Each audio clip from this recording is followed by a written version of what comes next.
It's every family's nightmare. A fire sweeping through a home, destroying valuable belongings and priceless family heirlooms. More important, fire threatens our very lives. Over 5,000 people die in fires each year, and many more are injured. That's why we've asked a professional firefighter to talk about fire safety and prevention. It's a tragic situation, made worse by the knowledge that most home fires can be prevented. I'm Lieutenant Ron Alkin with the Des Plaines Fire Department. By taking the proper precautions and having a solid plan when a fire does occur, you can feel confident and safe in your home. The most common home fire threats are electrical hazards, cooking-related accidents, smoking in the home, and heating sources. Let's take a look at each to see how you can help prevent fires in your home.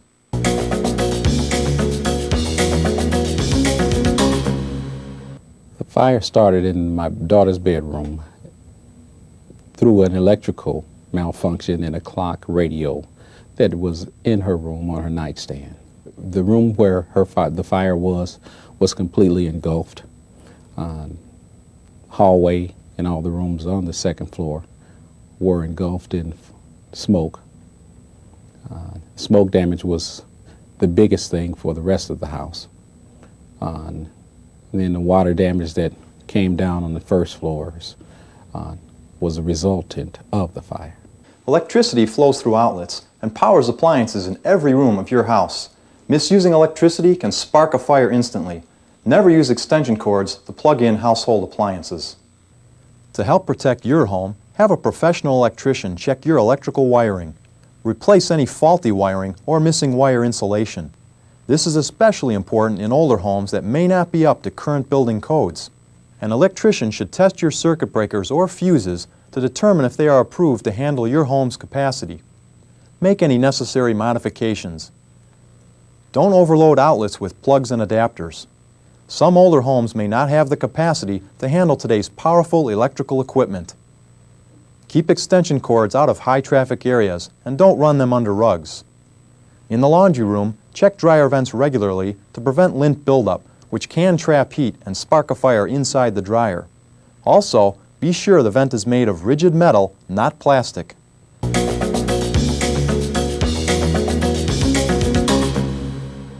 Be extra cautious in the kitchen, where heat, electricity, and flammable materials are all present.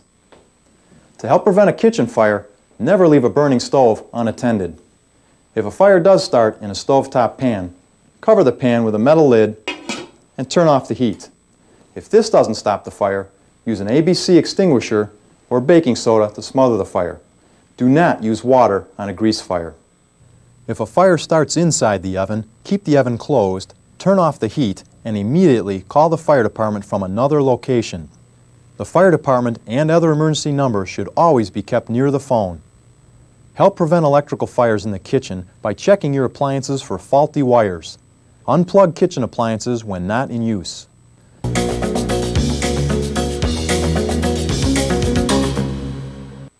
Being careless with cigarettes and matches is the most common cause of death in house fires. Never smoke in bed. Falling asleep with a lit cigarette can kill you if bedding catches on fire. Likewise, don't leave cigarettes on the edges of tables or counters where they can fall or be forgotten. Always make sure that smoldering matches, candles, and cigarette butts are completely extinguished to help prevent a fire from starting indoors and outdoors. Let hot embers sit in an ashtray a few hours before emptying in the trash to avoid garbage fires. And remember, leaving matches or lighters in a child's reach can spell disaster. Warn your children about the dangers of playing with fire.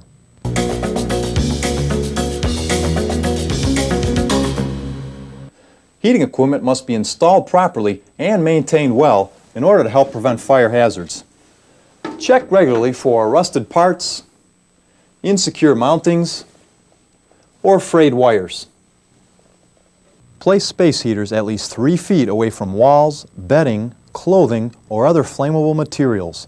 Keep heaters away from high-traffic areas such as doorways and hallways.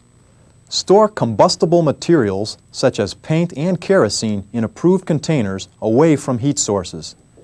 Keep them in a shed or garage separate from the house, out of the way of children. Vapors can travel and be ignited easily by the furnace or a hot water heater's pilot light.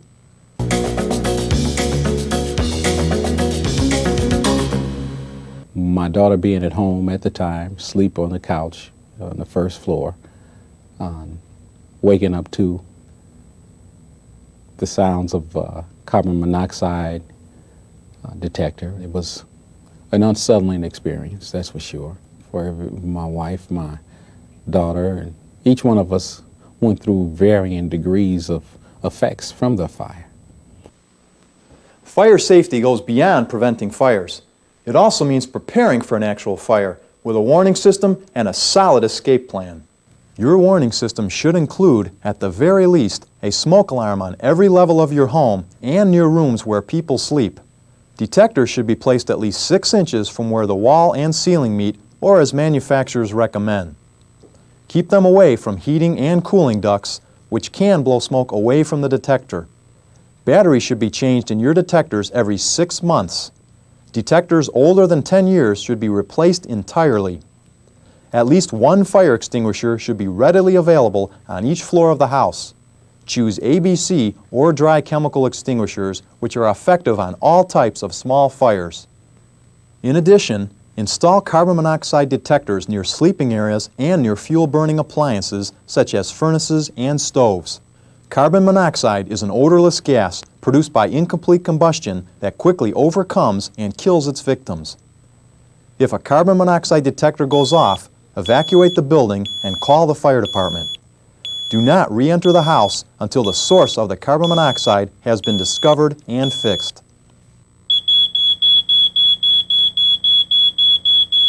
If your smoke alarm goes off, do you know what to do? Many people don't and may panic. That's why it's important to have a plan before a fire starts. Plan at least 2 escape routes out of your home in case one is blocked by fire. Keep a ladder on upper floors in case the downstairs becomes too dangerous. Agree to a meeting place outside of the home to ensure all family members are accounted for. Because most fires start at night, it's a good idea to sleep with bedroom doors closed. This cuts off the air that fire needs to spread and may give you more time to escape. If a fire actually occurs, remain calm. Heat and smoke rise, so get down close to the floor. If you're in a bedroom, crawl to the door and feel it with the back of your hand. If it's hot, fire may be immediately outside. Try to find another escape route. If you can't open the door, crawl along a pre-planned route until you're outside. If your clothes should ever catch fire, stop, drop, and roll. That is, stop where you are, drop to the floor, and roll until the flames are out. Once you're out of the house, stay out. Never go back in for anything. It's a lot to remember, isn't it? Now imagine trying to remember everything in your house before a fire has destroyed it. It's a difficult task at an emotional time. That's why you should make a written inventory or a videotape of your home's contents before a fire strikes. Put it in a fireproof place, such as a safe. Working from a well-prepared document rather than your memory will help you settle your insurance claim quickly. Preparing for the worst is never enjoyable, but by taking the proper precautions, you can help reduce your chances of ever having to cope with the realities of a home fire. If one should occur, you'll feel confident in your ability to escape. Isn't that sense of security worth the effort?